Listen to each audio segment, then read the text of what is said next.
you know, we have 4 of these every year. Our first one, anybody know the first one? What's our first one? It's our the community gathering in August, right? Or late, there's August or September? August. Yeah, so that's our first one. And then our second is always immediately following the November board meetings. Kind of do a recap of what took place at the board meetings. And we typically do one in the February area. And then we have this one to finish up the year and kind of review what took place in the last board meeting. And so I'm gonna start with some thoughts that I started with in my board report last week. And so a couple of you that were there, you're gonna go, he already talked about this. And so, well, you've heard a little bit of it, but I'll expand on it in some ways. But in my personal devotions, I just finished up Song of Solomon, so I decided not to talk to you today about Song of Solomon. But I'll go back to the book just prior to that, and I've been spending some time in Deuteronomy, and there's a place, there are several places in Deuteronomy where, in fact, there's 8 places in Deuteronomy where a Hebrew word is used, and that word is used, I think, 9 times throughout the entire Old Testament. But 8 of those occur within the book of Deuteronomy. And the English translation is normally or typically remember. Okay, remember this or remember that, or, you know. And so I shared this briefly at the board to try to show the difference of the nuance of this a little bit. But you know, as a kid, you know, my dad was a tremendous father. You know, he wasn't the most vocal person, wasn't the most, touchy-feely kind of guy, but I always knew that he loved us, and he was always involved in our lives. And I remember as a young kid, after dinner, the excitement that we had to be able to go outside and play in the backyard with my twin brother, my brother's a year younger than me, and my dad. And a lot of times it was baseball, and so I think my love for baseball probably began at that point in time. And so, but rarely when I go out to a baseball game, or rarely when I go and throw batting practice to my son, who's a baseball player, do I ever really think about and remember, those times in the backyard with my dad.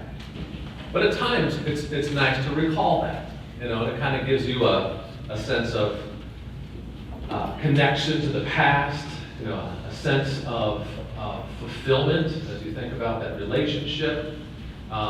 And pride in some ways, where maybe there's some things in my life that I began to do with my boys and my daughter, that have a connection back to what my dad did with me. We also had a tire swing in our backyard, tied to a rope on a tree, and so my parents tell the story. I don't remember this, but my parents tell the story that when we would take turns praying at dinner. And so if it was whoever's turn it was always a prayer that went something like, Dear Jesus, thank you for my mom and my dad, and thank you for this food, and help me to be first on the tire swing. All right, so that was, typically, and so this one particular day, I was the first on the tire swing. And my dad had me going around in these huge circles on this tire swing, and just we used to see how fast he could get us going. And I'm flying, the rope snaps, and I go flying on this, and I remember bounding through the yard and crashing into my mom's garden, and thought it was actually pretty fun. Afterward, I had no injuries, nothing happened to me. But it's amazing to me that every time I approach a tire swing, I remember that. Right? And so there's a difference in the idea of remembering, and maybe the better translation for this Hebrew word in Deuteronomy, maybe a better translation for the word remember is to keep in mind, or to be mindful of. And so I want to read you in chapter 24, 2 places where this word occurs. And I think it does tie into what I want to talk to you about today regarding Spring Arbor. Verse 17 of chapter 24 says, "Do not deprive the alien or the fatherless of justice." Read that again. Do not deprive the alien or the fatherless of justice, or take the cloak of the widow as a pledge. Remember, keep in mind that you were slaves in Egypt, and the Lord your God redeemed you from there. And that's why I command you to do this. When you're harvesting in your field and you overlook a sheaf, don't go back and get it. Leave it for the alien, the fatherless, and the widow, so that the Lord your God will bless you in all the work of your hands. And when you beat the olives from your trees, don't go over the branches a second time. Leave what remains for the alien, the fatherless, and the widow. When you harvest the grapes in your vineyard, don't go over the vines again. Leave what remains for the alien, the fatherless, and the widow.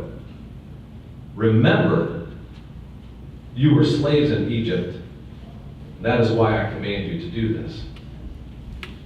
And obviously, the Lord desired his nation as they were taking possession, getting ready to take possession of the promised land. Again, Deuteronomy, these are Moses' last words to the Israelites just before he dies. And Joshua then takes them in to inherit the land. And it's the law in which they are to abide by, and it's the manner in which they are to conduct themselves. And obviously the idea and the thought regarding the recollection and the understanding and keeping in mind their own enslavement in Egypt was to be mindful of those within their community that were perhaps most vulnerable, and to fight for the cause, and to be present and supporting and caring for those who had difficulty caring for themselves or supporting themselves. And it's neat to see how that mindset began to give shape to who Spring Arbor University became.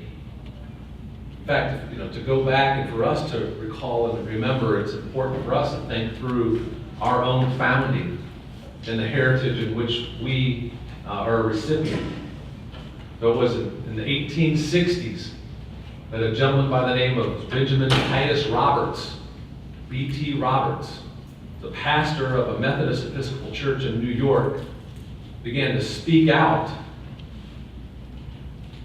or speak up for some of the most vulnerable and marginalized in the history of the United States of America.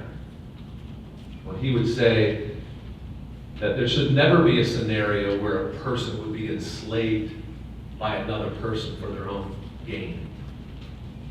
And it was through his radical call for the abolition of slavery and his unrelenting critique of that establishment that the Methodist Episcopal Church kicked him out of the church and said, "You no longer have a part within our denomination." And so he started what became the Free Methodist Church, predicated on the idea of the emancipation of slaves, the abolishment of slavery. That was in the late 1860s.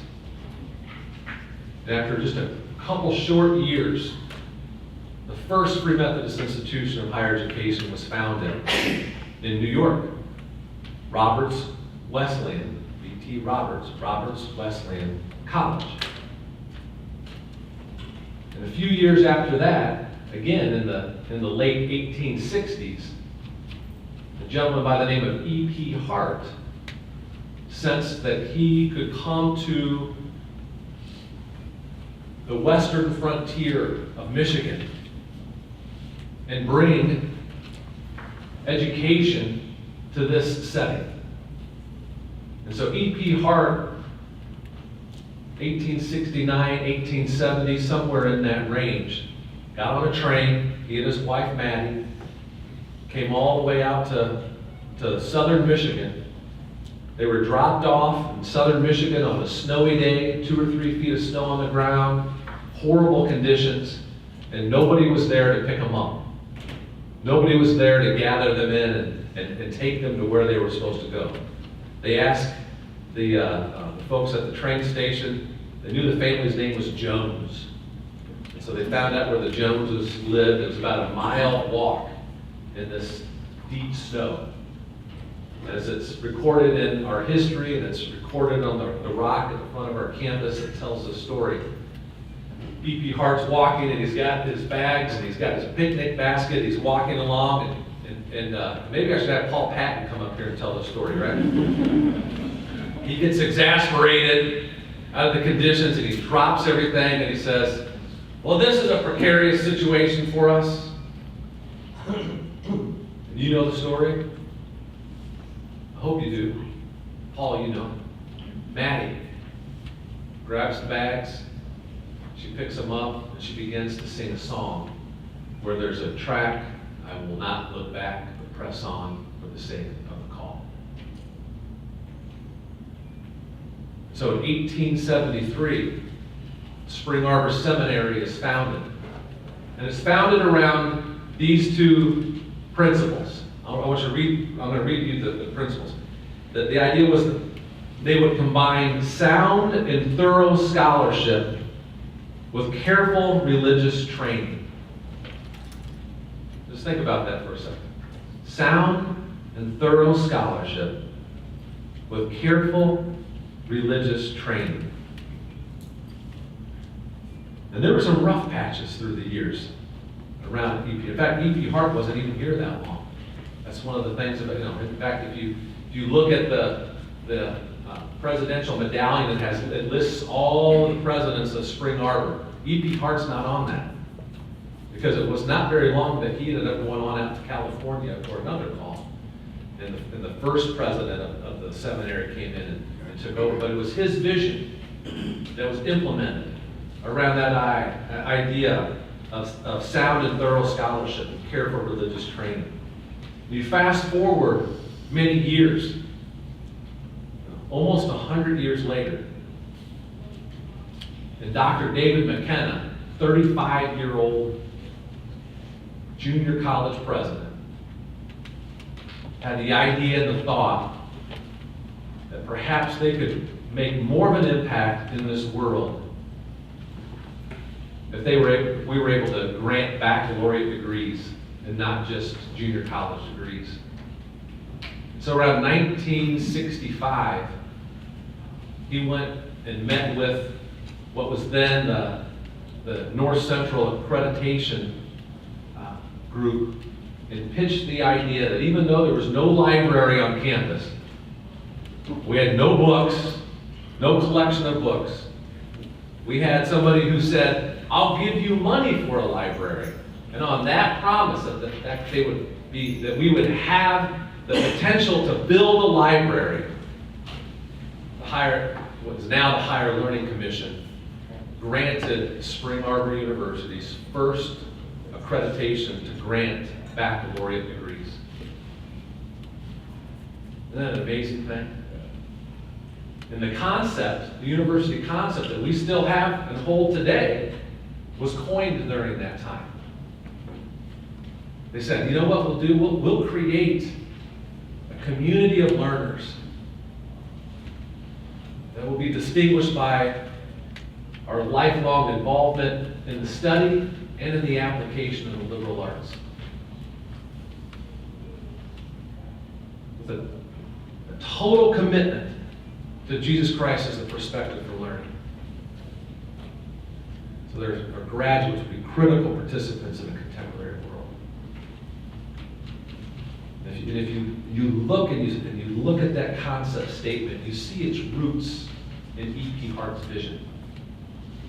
Sound and thorough scholarship.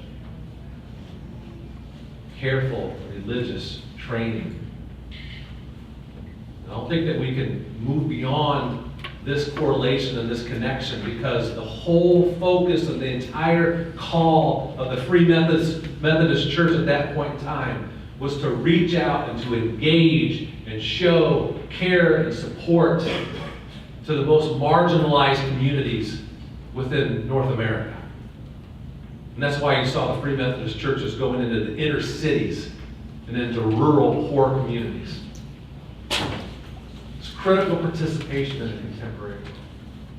It's utilizing your sound, thorough scholarship. It's utilizing the careful religious training to go out and to make a difference in this world, to invest in the lives of others, to bring the gospel of Jesus Christ to people that don't have the opportunity to hear that, to have support for the marginalized, for those who have a hard time expressing their own voice. To care for the widow and the fatherless and the orphan. To remember that you were once slaves in Egypt. And so here we are now in 2018.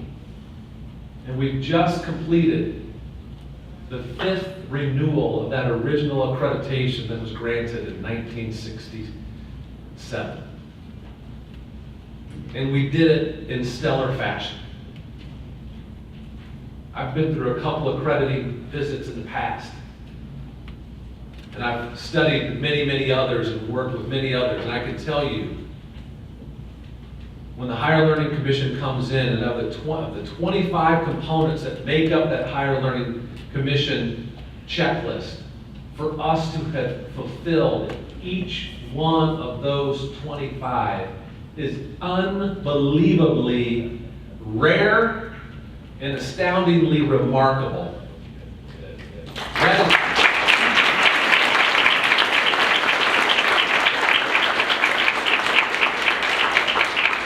And is a strong, ringing endorsement and validation that we are indeed fulfilling the concept statement. We are indeed fulfilling the vision of Dr. David McKenna and E.P. Hart. And we should celebrate that. And we need to celebrate. We've done that, but we need to continue to celebrate that. And to thank all of the men and women that have poured themselves into making that a priority, into expressing who we are in a way that was understandable and in a way that validated our claims. The one piece,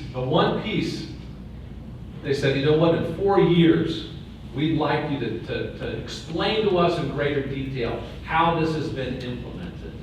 It's actually born out of our strategic plan. And if you remember the strategic plan and how we've been laying that out and walking that through that, again, our strategic plan is right out of our concept statement. It says that we want our students to be master learners. We want them to know how to learn, how to think, how to communicate. What better platform to allow that to take place than the liberal arts? We know how profound the liberal arts are at expanding the mind and the thought process of young men and young women. To be master learners, to be vibrant Christians, to be people who own their faith, who know why they believe what they believe. I may have told this story earlier, but I became a Christian my freshman year in college. And I can remember a young lady came up to me and she said, "Oh, I want to give you this. I made this tape of Christian music for you, and it's so awesome." And I got it and I put it on, and it was the worst music I'd ever heard in my life.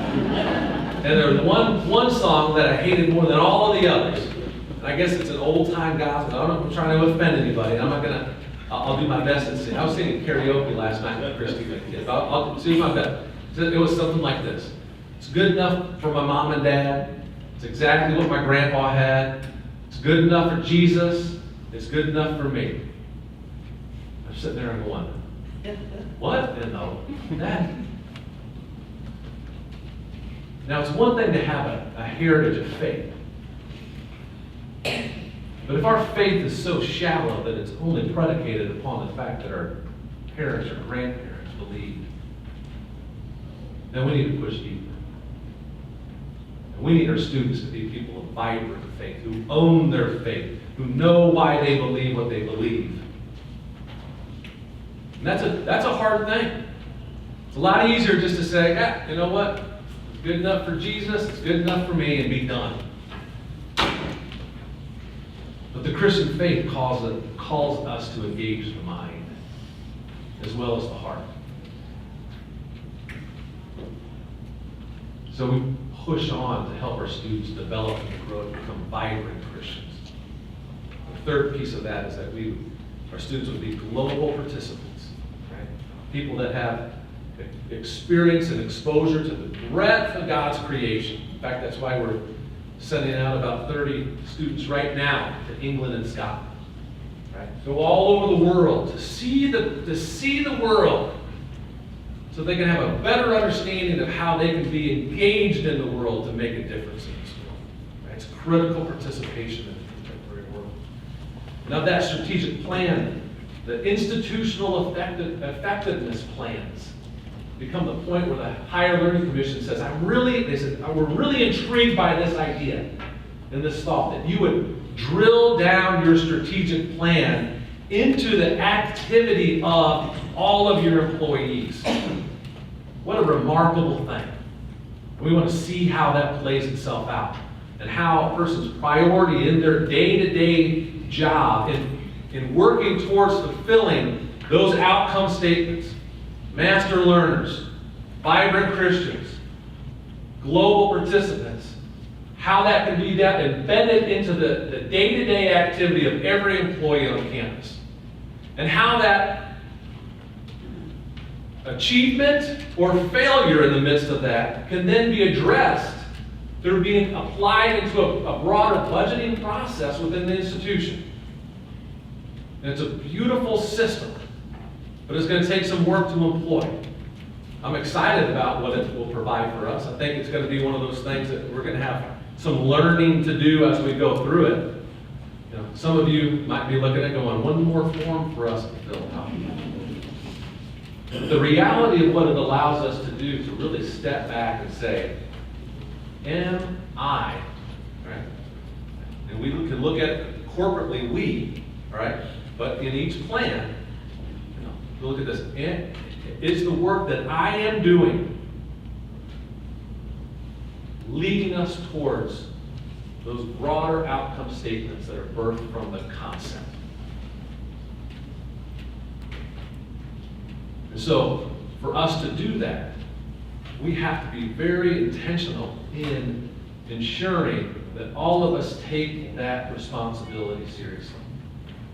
And so one of the things, and I put out an announcement a few weeks ago about this, but one of the things that we've done is shift some of the responsibilities of cabinet members.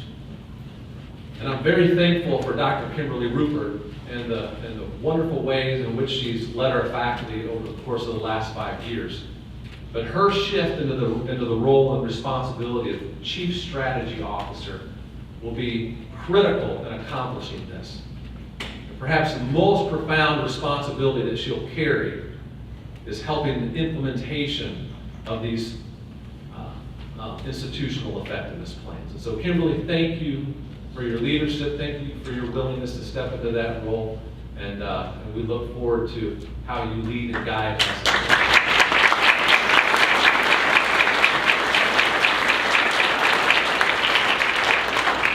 And then obviously, I think we're all aware of this, that Dr. Carol Green will be stepping into the Chief Academic Officer role and leading our faculty regarding all that we do from an academic experience, curricular experience. And then the last piece, and I've talked with you about this over the course of the last number of months. Probably about 18 months ago, the board started pushing me to say, and challenging me to find ways to spend more time raising money and telling the story of Spring Arbor and going and speaking and writing and being more of a face of the institution and less involved in the day-to-day operational components of the institution. And so along with this, we have an expansion of Kevin Rose's responsibility where he will pick up the responsibility of the day-to-day operations of the institution. And so his title then shifts to Vice President for Finance and Operations.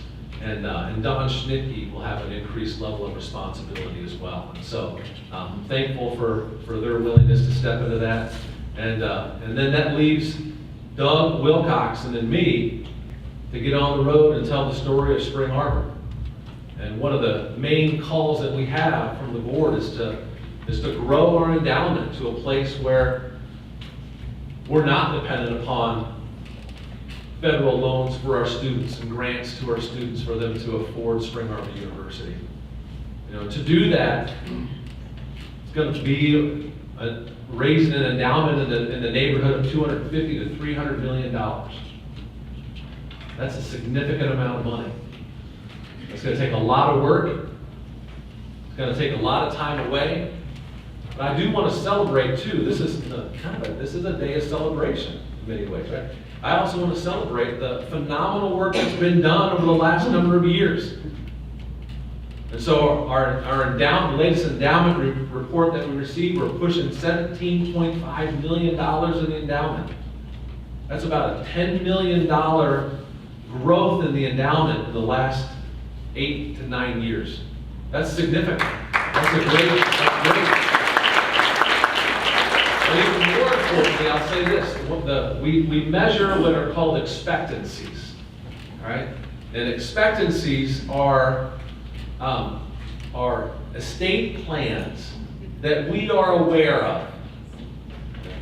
There are estate plans that name Spring Arbor University that we are not aware of. But these are the estate plans that we are aware of. And in 2009, when I came here, where's Danny Lacey? Is Danny Lacey here? So, He's not here. getting more. Visiting donors, good. I'm glad Danny's not here. Why are you here, Doug? Danny's visiting donors. Yeah, get out. No, I'm glad you're here, Doug. I love you.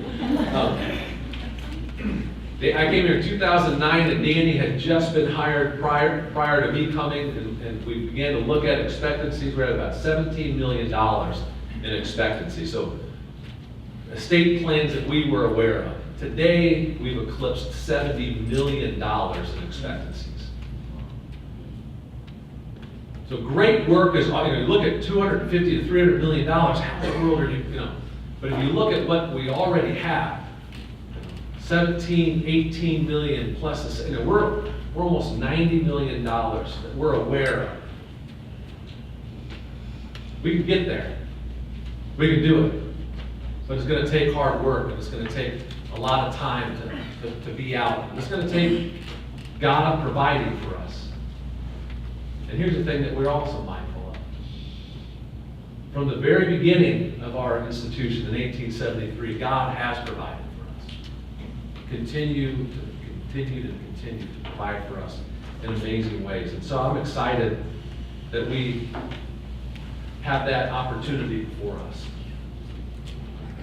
And we do celebrate those things, but we also have some tough work before us as well, not just in the fundraising side.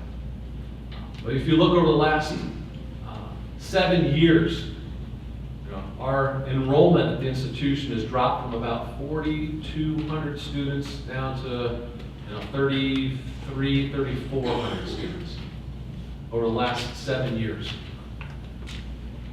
In fact, last fall was the first time that we actually saw an increase in student enrollment at the university. Last fall, we were up 1 student for the last fall. This spring, now I'm going to put you on the spot. Is it 80? I think it's 80 students that were up. And so that has impacted us budgetarily, and it's made us ask some broad questions. What are things? How do we grow? And how do we, if you think of this metaphor, right? How do we prune for growth? How do we cut back in order to grow? What are the places in which we trim, and what are the places in which we invest that allow us to expand? And I'll tell you this, one of the things that we did a few years back was start a nursing program. And in fact, the majority of that growth that we've seen of that 80 students over a year-to-year growth from one year to another in the spring, the majority of that is from nursing students. In fact, we're going to have, Al, we're looking at around 1,000 nursing students this next fall. Or we're already there. We're going to cross 1,200 in June. 1,200 nursing students in June.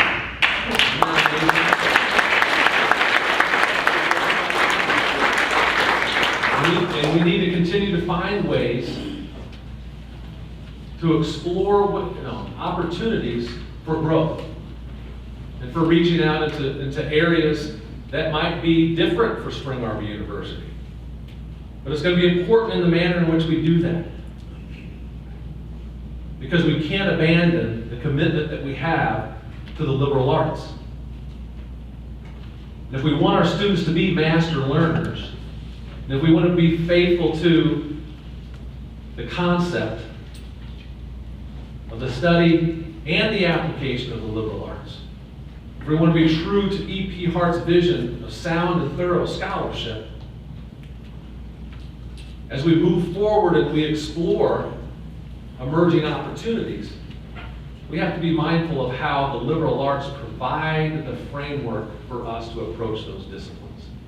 And when I think about some of the professional programs that we have at the institution, like nursing, or like social work, or like business, or like education, it's been marvelous at how we've integrated the liberal arts to allow our teachers to be more than just teachers, and allow our social workers to be more than just social workers. Right? That's why I had a conversation with one of our grads recently who was interviewing for an internship. She's at University of Michigan getting her MSW degree. And she said back, she said, the reason I had the opportunity for this internship was because I graduated from Spring Arbor University. And they've always said that Spring Arbor University social workers are a cut above anybody else. Thank you. And the connection that we have to the liberal arts as we explore some of those new opportunities is critical and must be how we do it. But we have to ask questions. What is out there like nursing that will allow us to expand and continue to grow and reach more people with the type of education that we provide? And so during the board meeting, one of the purviews and responsibilities that the board chair has is the chair is able to name task forces. He can or she can make them up however they want. But Dale Stevenson named a task force that over the next 12 months will begin to examine opportunities for growth around health and applied science areas, including some STEM-related areas. And the person that he's asked to chair that is Dr. Robert Gould, who is a Spring Arbor University graduate. In fact, he came through prior to us having a biochemistry program or major. He put it together as a individualized major, and what he put together became our biochem degree. He's gone on and he's worked in drug-related fields and research for years. When he was with one drug company, brought more than 60 drugs to market. Since then, he's gone out and he's started 2 companies that have venture capital investments that are over $300 million. The one company has 2 drugs that are coming to market within the next 6 months that will treat 6 different types of genetic cancers. And the company that he's beginning to raise the money for right now is going to begin to address genetic anomalies in children that are hereditary. A marvelous, faithful Christian man who's been on our board of trustees for a little bit over a year now and says, I'm going to jump into this full bore, and we're going to examine this. and I'm gonna help you get whatever funding necessary to be able to do this. I'm excited where that's gonna take us. I'm excited about what opportunities we have to explore that. And the other thing that he would say right along with that is the importance of us grounding that into the liberal arts is critical. And he said, he said, when I'm hiring people in Boston, his company is situated right between MIT and Harvard in Boston. And he said that whenever I have a chance to hire a research scientist that's from Harvard or MIT or has a liberal arts background, I always hire the one from the liberal arts background. Because they have the ability to solve complex problems and think critically and work collaboratively. So I'm excited about that. It's going to be interesting to see how it takes us and what comes out of that. And it may push us in some ways to consider things that may be hard for us to consider. But I think it's going to be important for us to think through and to process through what are the ways in which we can reach people with the type of education that Spring Arbor University provides that we have not been able to reach before.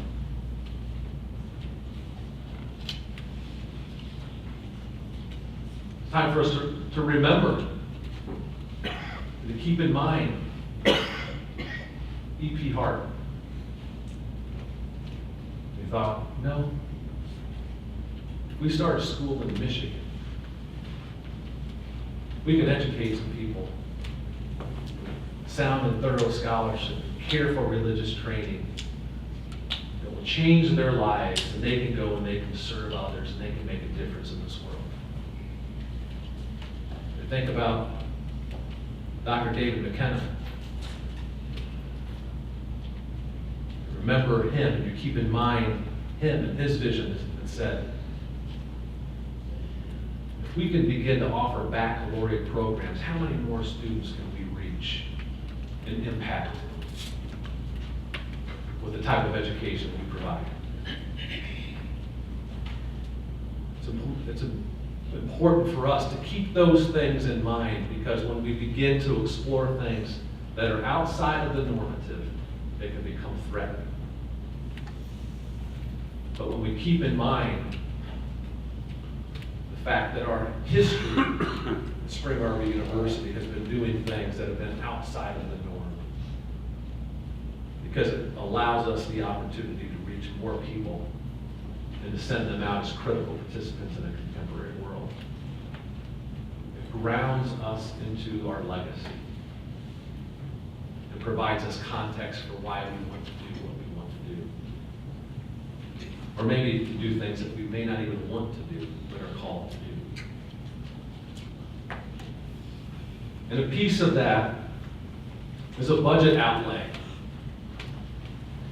One of the calls that the board has continued to put on us, and I've given to Kevin, is to find a way within the next 3 to 5 years where our campus would be self-sustaining. So I'll put this in broad terms. From the very beginning of the prison educational program, from the very beginning of our non-traditional delivery mechanisms, we have operationalized all of the revenue that has come into the institution. Right? So what we've said is campus generates revenue, prison educational program began to generate revenue. We took all of that revenue, we put it in one big pot, we operationalized it, and we ran our university and our college. And as we've grown, we've added online, we've continued to do that. And so what we're going to begin to examine and to look at is how do we get to a place where the campus itself is self-sustaining. And the revenues that come from the non-traditional delivery formats can be invested in strategic initiatives, can be invested in capital projects, and can be invested in endowment growth. And I'm not sure exactly what that is going to look like, but over the course of the next number of years, we're going to begin to investigate that and examine that and make choices and determinations around how to grow the campus undergraduate population, how to wean ourselves off of the revenue from those non-traditional streams, and how to channel that revenue into things that allow us to reach more people and to expand what we are able to offer on campus, online, and at the sites. So that's going to be a process, and we'll begin looking and examining that process even within this next several months. Depreciation, capital expenses, strategic initiatives, endowment, all critical things for us to keep in mind and to think about. How do we maintain our campus footprint? You look at the track. Well, you raise that as an example. So 25, 30 years ago, the Walker family made a gift for us to build a track. We built a track. Within a 25-year period, it was in such disrepair. Fortunately, that same family came back and said, "Hey, we'll give you another $1 million to build another track." Well, that's not being very good stewards of what we've been providing. We're called to steward this institution, both in mission, but also within the resource.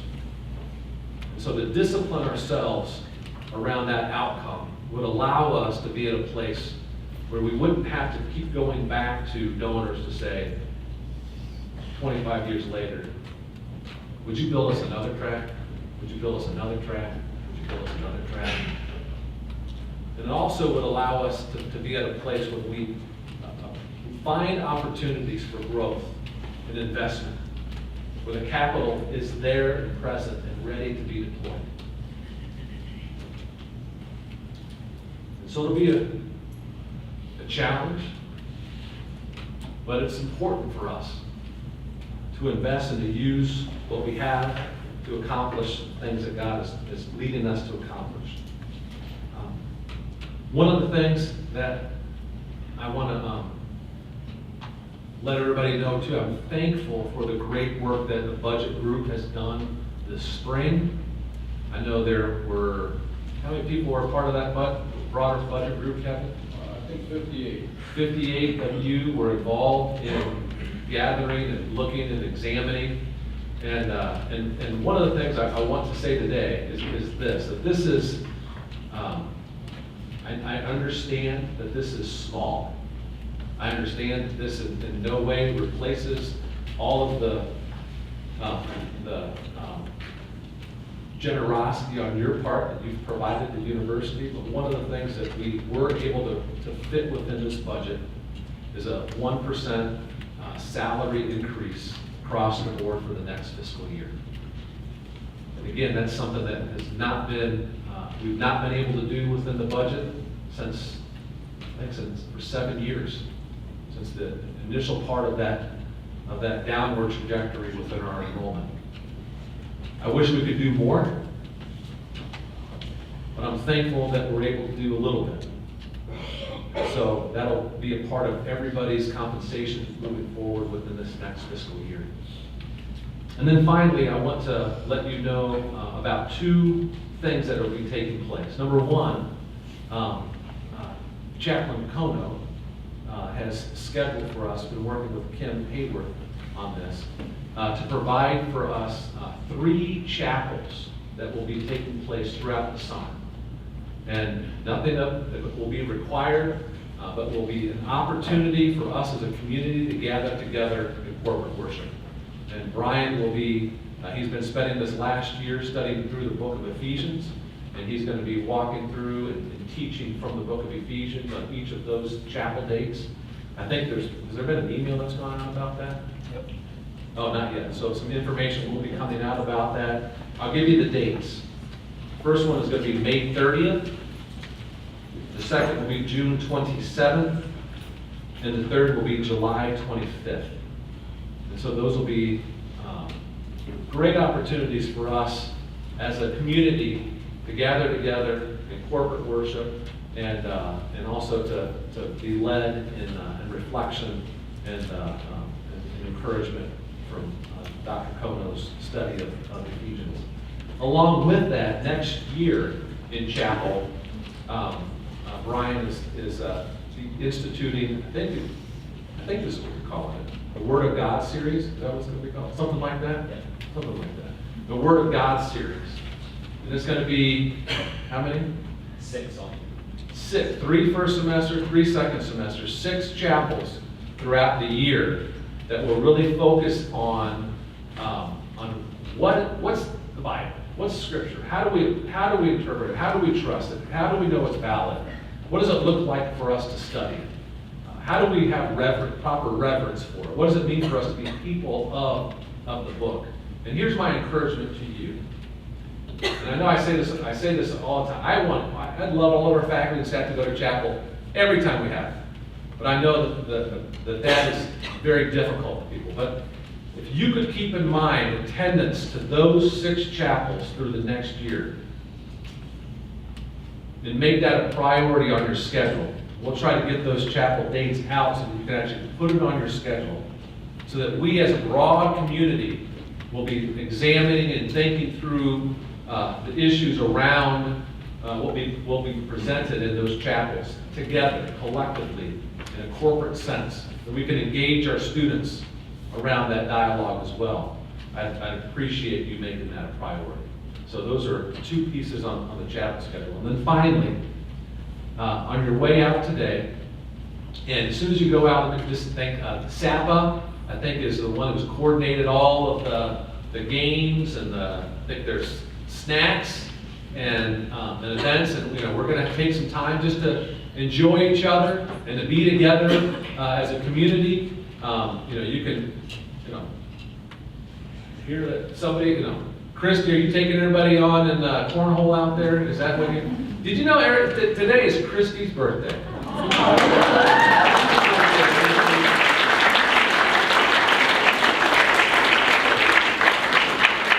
She survived another year with me. That's what I'll applaud. So, thank you. But on your way out to, you go out these back doors, and go down the stairs, and that's where all the snacks are and all that sort of stuff. And it looks like the sun's coming out, so it's maybe not too soggy, we can be outside. But on your way out, there's a copy for every single one of you, a copy of the latest book by Abdu Murray. Abdu Murray was our commencement speaker for the morning session. A tremendous Christian apologist.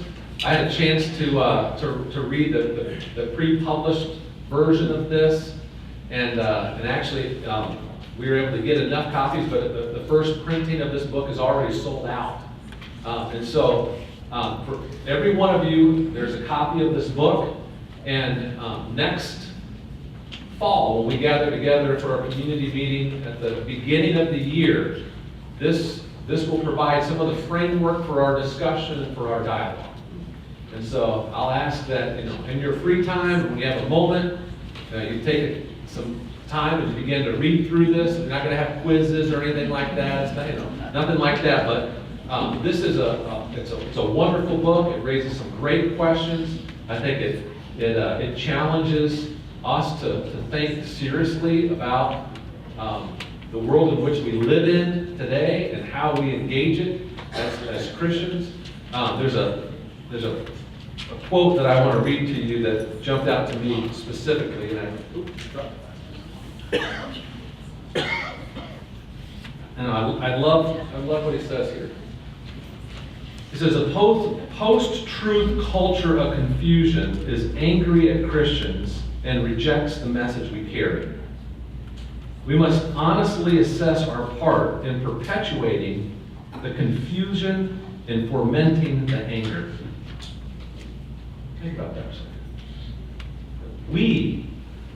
We have to honestly assess our own part in perpetuating the confusion and fomenting the anger. Centuries after Solomon, The Apostle Paul wrote that when Christians encounter non-Christians, we are to be wise. And this is a quote from Colossians 4:6. Paul writes, "Let your speech always be gracious, seasoned with salt, so that you may know how you ought to answer each person." And then listen to this, listen to what he says. He says, notice that Paul didn't say that we are to answer each question, challenge, controversy, or political issue. We are to answer people. Questions and controversies don't need answers. People do. As we think about the opportunity that we have to come and serve students, to engage them with sound and thorough scholarship, careful religious training, the vision of E.P. Hart, and carry with them all sorts of things that come into our communities. And one of the beautiful things about what we do is that we come alongside and we move into the lives of the students, each one of them that comes onto our campus. We don't have to do broad, sweeping. Sometimes we have to. It's not the way that we want to. Sometimes we have to. But we have the opportunity to come alongside each individual and to help them think through their faith and their response to a holy God. So as we think about our enrollment for next year, retention, doing a phenomenal job. I think right now we're 2 percentage points ahead of where we were at this point in time last year in retention. If you think about that, each percentage point is about 12 students. That's enormous. Every one counts. So thank you for your work. When we're looking at next fall, John Barr and his enrollment team. Is John in here? Good. I thought you might be out there recruiting students too. John's been leading us through an entirely different strategy around enrollment on campus. And as we set forth in this, we knew it would be a 2 or 3 year process. As we're coming into the fall, what we budgeted was to replicate exactly what we did last fall. The problem that we have is we have no way to benchmark what we're doing, because what we're doing is so radically different than anything that we've done in the past. And at this point in time, John says, we're going to need every single one of those students in our pipeline to hit that. So we can hit that, but as we go through the summer and be critical, we need to pray for that. We need to pray for that group coming in. And as he would say, as we look at our juniors and we look at the sophomores in the pipeline, we have great reason to be excited because of the numbers that are in those pipelines. But we need to be mindful of that. The sites we're holding steady, and online we're growing significantly. So as we look into the fall, we look at I would hope that we'll have another year where we can celebrate an increase in enrollment. But we've still got some work to do to that point in time. We need to continue to pray. But we also need to pray this, that each one of those students that God brings to us, whether it's on campus, or whether it's at a site, or whether it's online, that we can engage them in the way that Alfie Murray talks about here. Engage them in that personal manner, in that personal way, where we move into their lives and help them reflect upon what they are walking through and what they are dealing with. It's a lot more difficult, but it's a lot more profound. And if our desire, again, is to send out critical participants in the contemporary world, it's the type of education that we're required to provide. The beautiful thing is it's the education that E.P. Hart had in mind, that David McKenna had in mind, and I believe what you and what I desire as well. So congratulations on a wonderful academic year. Congratulations on knocking it out of the park with HLC. Congratulations on completing all of your grading, for those of you who just got your grading done.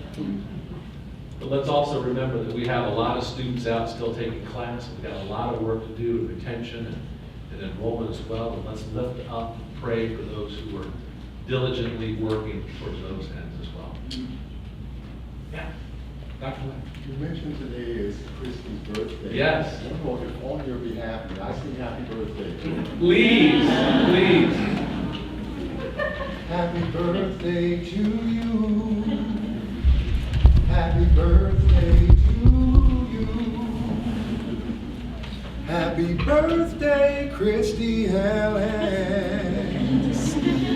Happy birthday. Happy birthday. Happy birthday.